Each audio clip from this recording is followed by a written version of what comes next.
welcome back to my channel. Ito nga pala yung aming pinagdadalahang planta ng mga empty boxes. Ayan.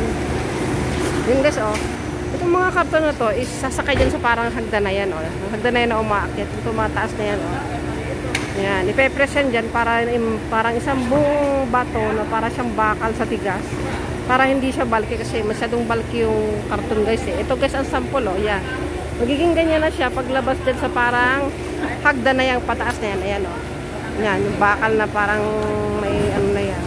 Dyan ibababa sa lapag yung karton para ipe-press nga po yan galing dyan sa may sasakyan na yan, o. Kita nyo po yung may nakatayong sando na yun, nakasando na yun na itim.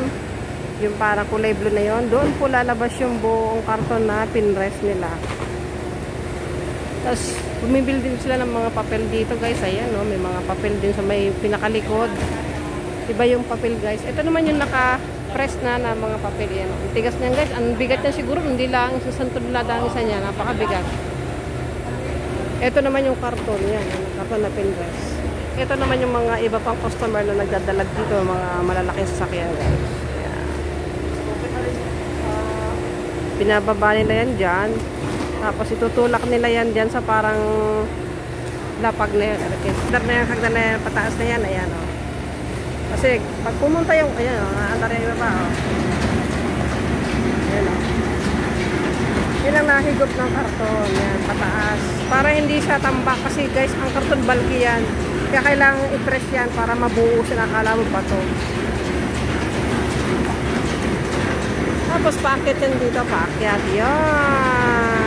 Ibluhin sa lalaking yan, lalabas. Paglabas yan, buo na siya. Ayan guys, oh, buo na siya yung karton. Oh. Yan yung mga process kung paano pinapress yung karton. Naman yung sa amin, binababa pa namin para ihulog doon sa umaandar na yan. Oh. Ayan, oh. Ayan sila, oh, binababa. Malapit nang matapos. Mga siguro nasa 600 or 700 kilos po. Yung clip na ginagamit nila para maitulak yung karton papunta ron sa hagdan. Ayan, oh.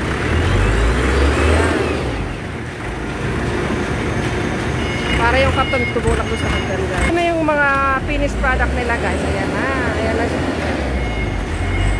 Ayan na. Itong mga nasa gilid dito. Ito na yung mga na-press nila.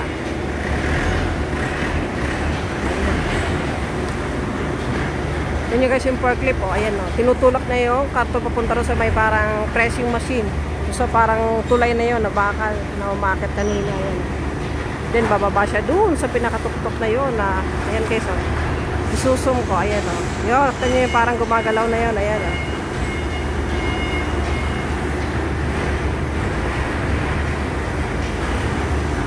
Ayan. Ito naman yung mga truck na nagdadala dito ng mga karton. Ayan guys. Tapos yan guys, pag yan ay na-press nila, dadalhin nila yan sa tunawan ng karton. At doon naman nila tutunawin, babasain, para pag nabuo na yung karton, di mga wala na yung sulat, buo na yung karton na yon. Yun naman yung kukuhanin ng mga consumer, lalagyan ng tatak. Halimbawa, mega sardines, halimbawa ay noodles. Pabalik-balik na yan guys. Tutunawin, ipe-press, babaguhin ng hitsura, tapos yun, babalik na naman. Kapag nagamit na ng mga consumer, bibili naman namin, susupply namin dito. Ganun lang guys. Sana may natutunan kayo sa aking vlog na ito guys. Bye-bye.